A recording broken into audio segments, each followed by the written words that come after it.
turn it over to Jeremy. And I'm excited. I don't think I've ever been so nervous for anything in my life. It's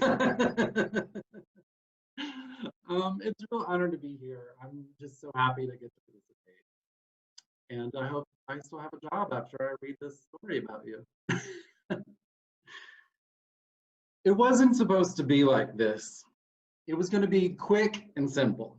My sister-in-law told me about an office position at her Temple of Humanist Jews.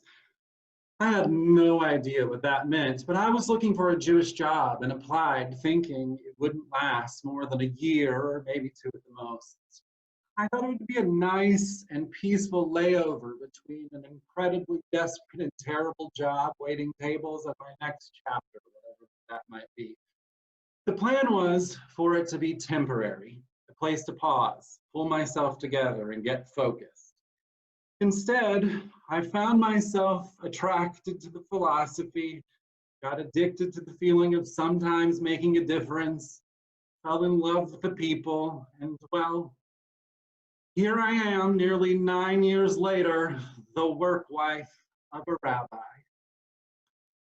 Calling myself the work wife of a rabbi sounds like a joke, and maybe it is, but I'll have you know I take it very seriously.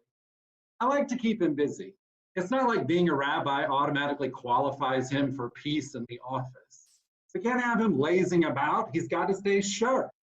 That's right. Don't think for a minute that I'd let him rest and relax. I feel it's my duty to keep him laser focused. Besides, we cannot have his debate skills getting rusty.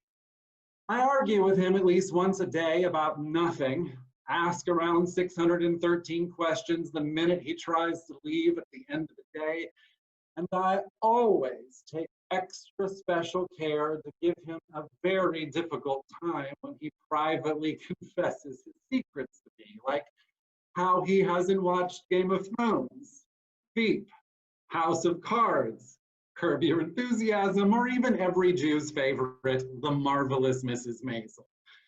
Listen, I know he's a very busy and important man with a family and full teaching schedule, but honestly, what in the world is wrong with him?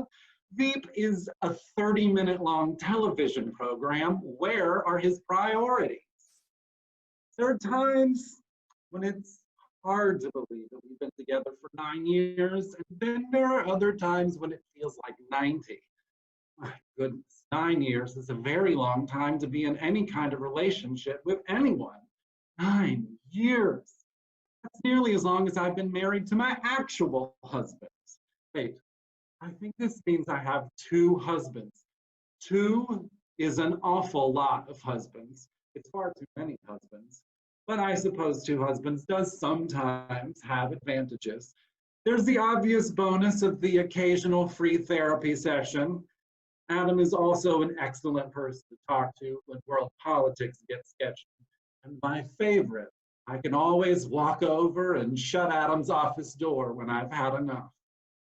Having 2 husbands can also be a bit bizarre and sometimes makes my life a lot like an extra special Jewish edition of The Twilight Zone.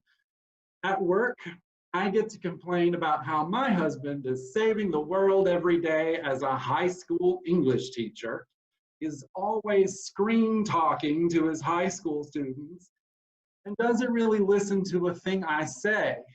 At home, I get to complain about how my work husband is saving the world every day as a humanistic Jewish rabbi and thought leader, is always screen talking on Zoom to his clinic students and doesn't really listen to a thing I say.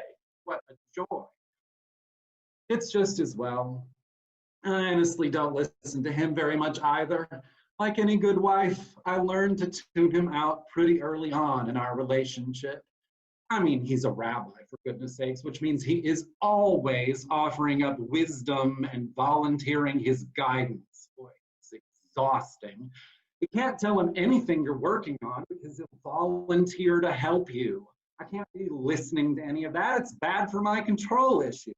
Oh, and you absolutely cannot complain about someone or something to him Complaints are just begging to hear a healthy and open perspective on the other side of an issue and how you could better manage your time and energy.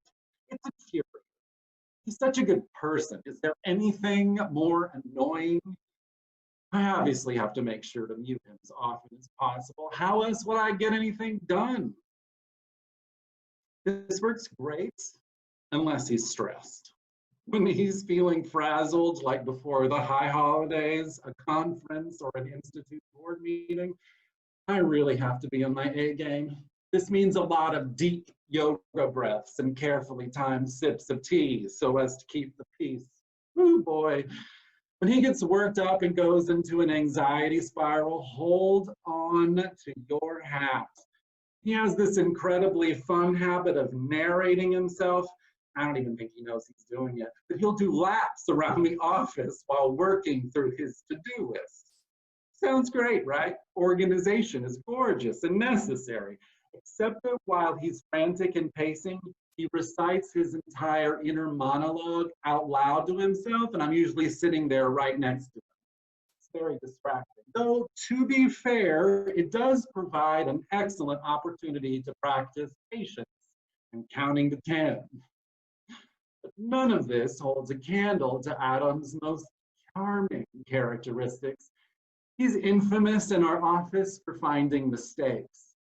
I have spent entire afternoons working on service booklets for Shabbat, and whole days devoted to sending out fundraising letters, only to have Adam come in at the very last moment when I've almost completed the project and murder my momentum.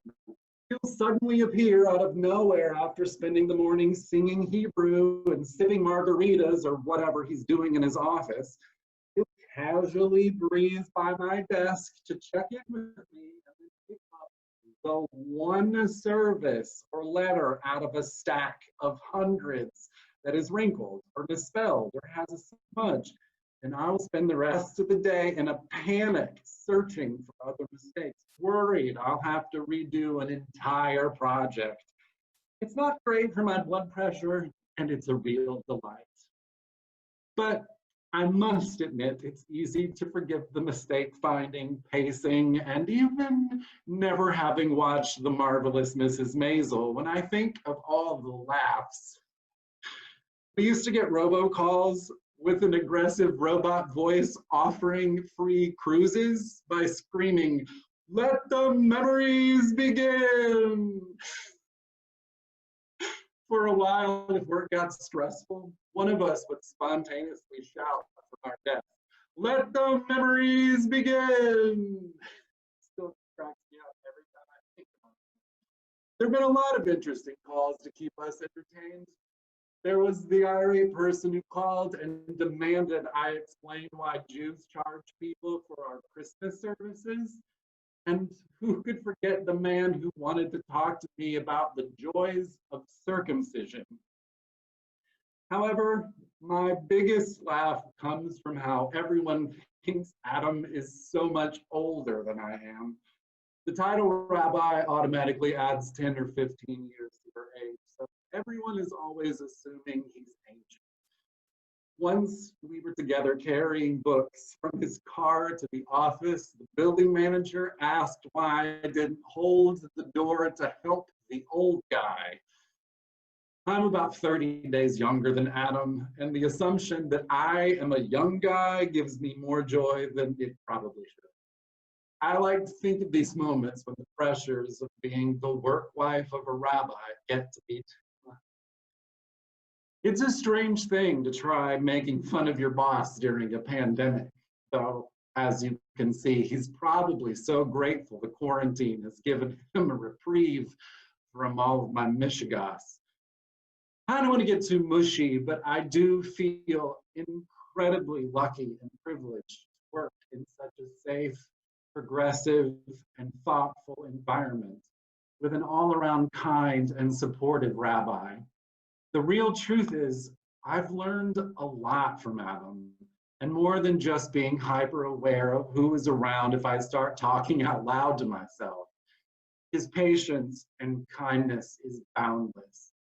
I love hearing what he has to say about current events His enthusiasm and passion for humanistic Judaism, its teaching, and our congregation is an honor to get to witness. And I'm so lucky to have a front row seat. I'm a better person because of Adam, and hopefully a pretty good work wife too.